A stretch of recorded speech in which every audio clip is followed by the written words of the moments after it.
안녕하세요. 오늘은 성경 로마서 그 첫 장인 1장을 좀 깊이 들여다보겠습니다. 네, 로마서 1장이죠.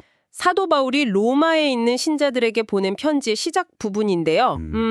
그가 어떻게 이야기를 풀어가는지 한번 따라가 보시죠. 네, 좋습니다. 바울은 먼저 자신을 예수 그리스도의 종이자 사도다 이렇게 소개하죠. 1절에요. 네, 그리고 자기가 전할 복음이 그냥 나온 게 아니고 구약에서부터 약속된 거다. 예수 그리스도에 관한 거라고 딱 밝힙니다. 2절이죠. 아, 그렇군요. 여기서 주목할 점은요. 예수님을 굉장히 입체적으로 설명한다는 겁니다. 그러니까 인간으로는 다윗의 혈통에서 나셨고 3절. 네네. 동시에 죽음에서 부활하심으로써 능력 있는 하나님의 아들로 선포되셨다. 4절 말씀이죠. 아, 이 두 가지 측면. 그렇죠.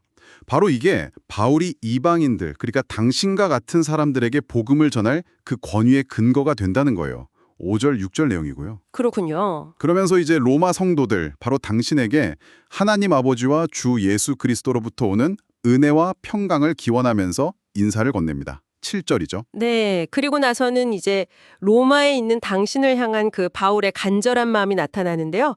8절부터 13절까지 쭉 이어지죠. 맞아요. 로마야 가고 싶어하는 마음이 아주 잘 드러나죠. 특히 저는 그 14절에서 자신이 모든 사람에게 빚진 자라고 말하는 부분이 참 인상 깊었어요. 이게 무슨 의미일까요? 왜 그렇게 강한 책임감을 느꼈을까요? 그 빚이라는 게요. 우리가 보통 생각하는 뭐 돈 갚는 그런 채무라기보다는요. 받은 선물이 너무 귀해서 이걸 나누지 않고는 못 빼기는 그런 절박함. 뭐랄까 그런 느낌에 가깝습니다. 아, 그런 절박함이요? 네. 복음이라는 게 특정 민족이나 어떤 계층만을 위한 게 아니라 모든 사람을 위한 하나님의 능력이란 걸 아니까 16절에 나오죠. 네네. 그래서 이 소식을 당신에게도 꼭 전해야 한다. 이런 어떤 거룩한 의무감 같은 걸 느꼈던 거죠. 15절 말씀처럼요. 와, 복음의 보편성 그리고 그 시급함까지 느껴지네요. 바로 그겁니다. 그리고 이제 16절에서 바울이 이 복음을 전혀 부끄러워하지 않는다. 이렇게 선언하잖아요. 네, 아주 단호하게 말하죠. 모든 믿는 자에게 구원을 주시는 하나님의 능력이다. 이렇게 말하면서 17절의 그 핵심 개념인 하나님의 의가 복음 안에 나타난다. 이렇게 말하는데요. 이 하나님의 의라는 게 정확히 뭘까요? 왜 이게 그렇게 중요하죠? 그 하나님의 의라는 표현, 이게 단순히 하나님이 공정하시다, 뭐 이런 뜻을 넘어서는 개념입니다. 로마서의 맥락에서 보면요. 하나님께서 죄인인 인간을 하나님 자신과의 올바른 관계로 회복시키시는 그 행위, 그러니까 그 구원의 길 자체를 의미해요. 아, 회복시키시는 행위, 구원의 길이군요. 네, 그리고 그 길은 오직 믿음을 통해서만 열린다. 이걸 아주 강조하죠. 의인은 믿음으로 말미암아 살리라. 는 구약 하박국 선지자의 말을 인용하면서요. 17절 뒷부분이죠. 믿음의 절대적인 중요성. 그렇죠. 구원에 있어서 믿음이 전부다. 뭐 이렇게 못을 박는 겁니다. 와, 이렇게 강력한 복음을 소개하고 나서 바울이 갑자기 분위기를 확 바꿔서 인간의 어두운 현실, 그러니까 하나님의 진노에 대해 이야기하기 시작해요. 18절부터요. 네, 맞아요. 갑자기 좀 무거운 주제로 넘어가죠. 그건 바로 앞에서 말한 그 복음, 그 좋은 소식이 왜 우리에게 절실히 필요한지를 설명하기 위해서입니다. 아, 필요성을 강조하기 위해? 네, 바울의 주장은 아주 명확해요. 사람들이 하나님을 몰라서 외면하는 게 아니라는 겁니다. 하나님께서 자신을 창조 세계를 통해서 너무나 분명하게 보여주셨다는 거죠. 19절, 20절 말씀처럼요. 네, 하나님의 능력과 신성이 분명히 드러나 있다. 그렇죠. 그런데도 인간이 의도적으로 그 진리를 억누르고 외면했다는 겁니다. 18절, 21절이죠. 이게 모든 문제의 근원이다. 이렇게 보는 거예요. 진리를 외면한 결과, 그래서 스스로 지혜롭다고 생각하지만 어리석어져서 썩지 않는 하나님의 영광을 썩어질 우상으로 바꿔버렸다. 22절, 23절이네요. 맞습니다.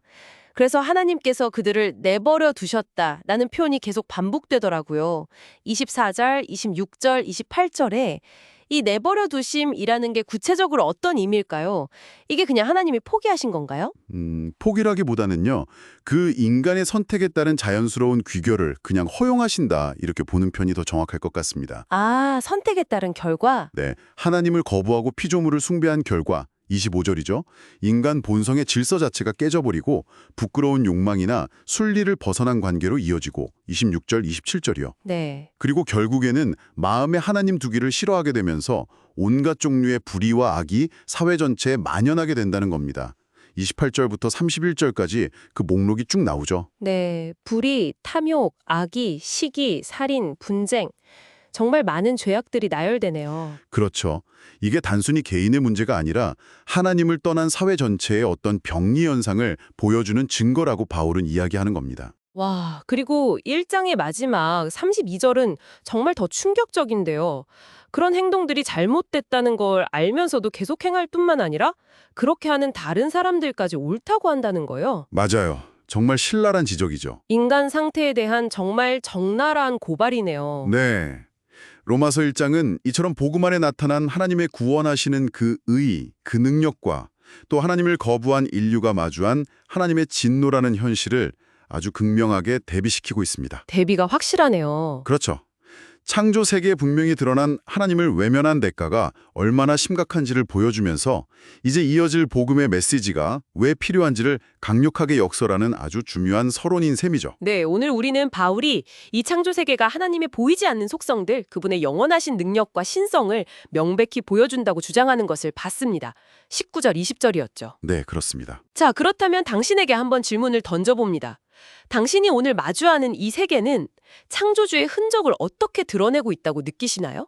그리고 만약 그렇다면 바울의 논리를 따라갔을 때 우리 자신이나 우리 사회가 그 명백한 증거들을 온전히 받아들이지 못하게 만드는 것은 과연 무엇일까요? 한번 깊이 생각해 볼 만한 질문인 것 같습니다.